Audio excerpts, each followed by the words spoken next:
at inyong kamtan ang langit na kaharian, pamana ng Amang mahal. Alleluia, Alleluia.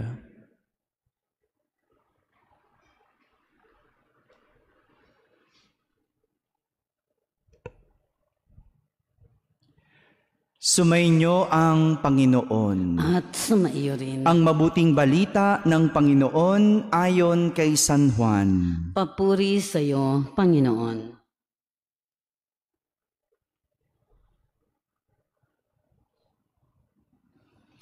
Noong panahong iyon, sinabi ni Jesus sa kanyang mga alagad, "Huwag kayong mabalisa.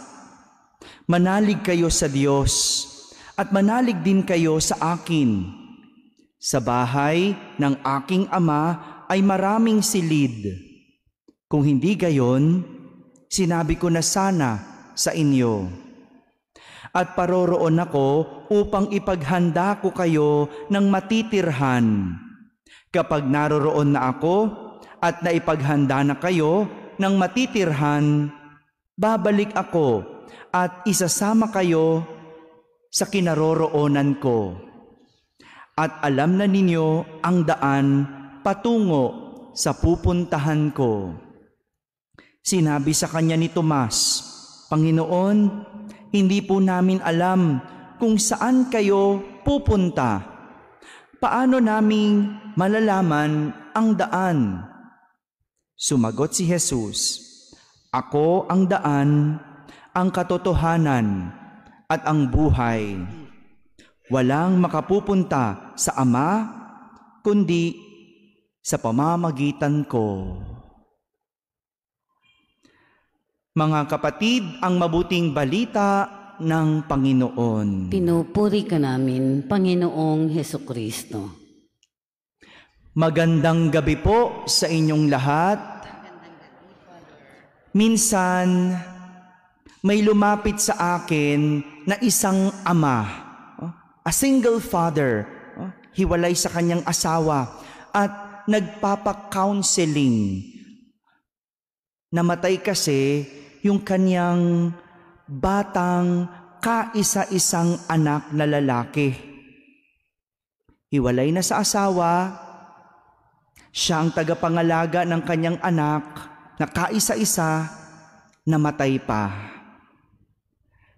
Marami siyang naging tanong, pero sa huli, ang kanyang pakay ay malaman kung ang anak ba niya ay nasa langit. Yun yung kanyang tanong. Nasa langit ba, Father, ang anak ko? Inaamin ko, ang hirap sagutin. Kaya kong sagutin yung iba pa niyang tanong, pero yung tanong na, nasa langit ba yung anak ko?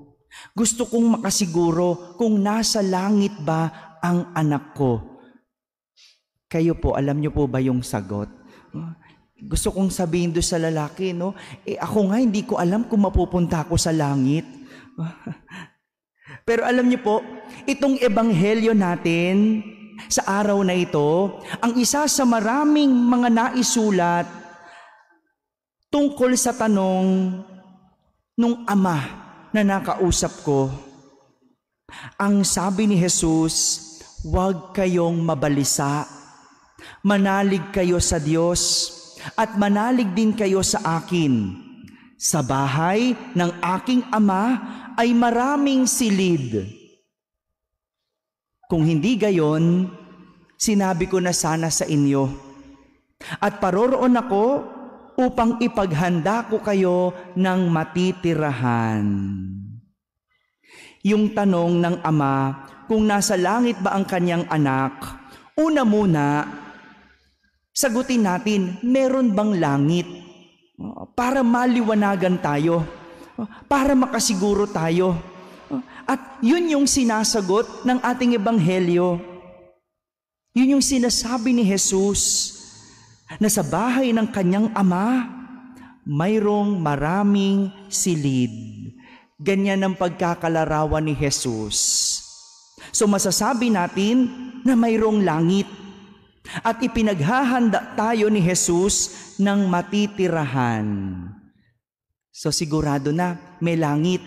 Pero ang tanong, kung nasa langit ba yung kanyang anak, makukuha natin yung sagot sa ating unang pagbasa. Ayon sa aklat ng Makabeyo. Sabi dun sa aklat ng Makabeyo, naniniwala si Judas. Hindi po yung nagkanulo kay Jesus. Naniniwala si Judas, yung pinuno ng Israel noong panahong yun, sa muling pagkabuhay ng mga patay. At dahil buo ang kanyang paniniwala na ang lahat ng namatay na nanatiling tapat ay tatanggap ng dakilang gantimpala.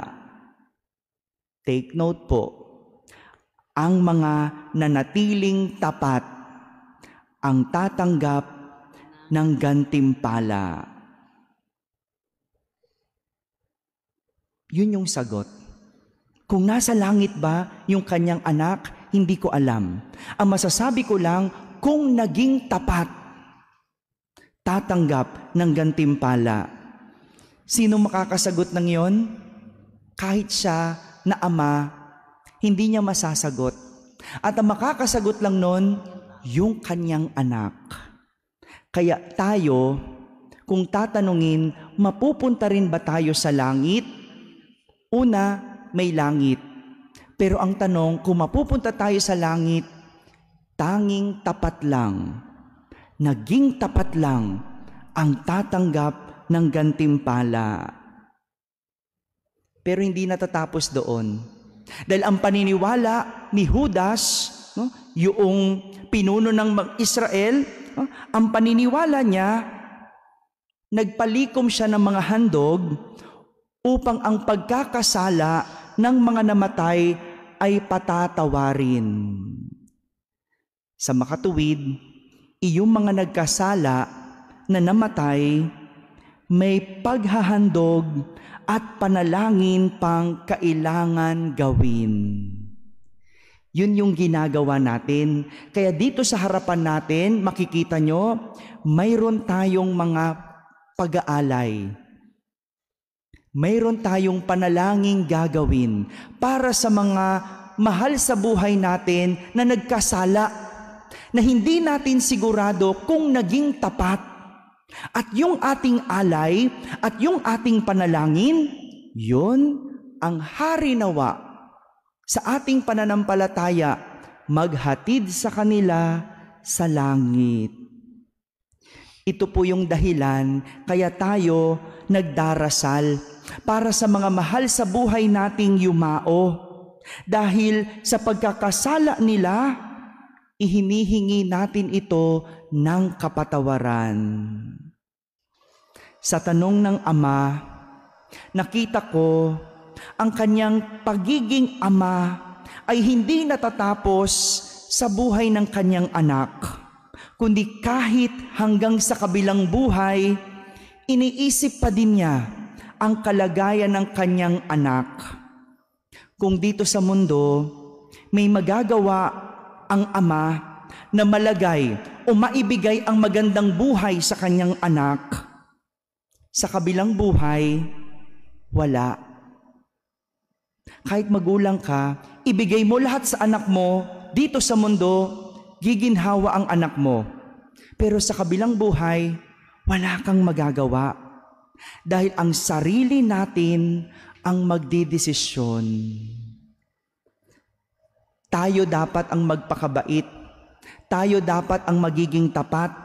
Matuturuan tayong magpakabait, pero tayo pa rin ang magpapakabait. Matuturuan tayong maging tapat, pero tayo pa rin ang magiging tapat. Pwede nating ipagdasal ang mahal natin sa buhay, pero siya pa rin ang dapat mananampalataya. Mga kapatid, ngayong araw na mga mahal sa buhay nating yumao, pinapaalalahanan tayo na ipagdasal sila at ihingi ng tawad ang kanilang mga pagkakasalang nagawa. Ngunit kasabay nito, pinapaalala sa atin ang araw na ito na tayo na nabubuhay ay may pagkakataon pang ayusin ang ating buhay para tayo ay makarating sa langit.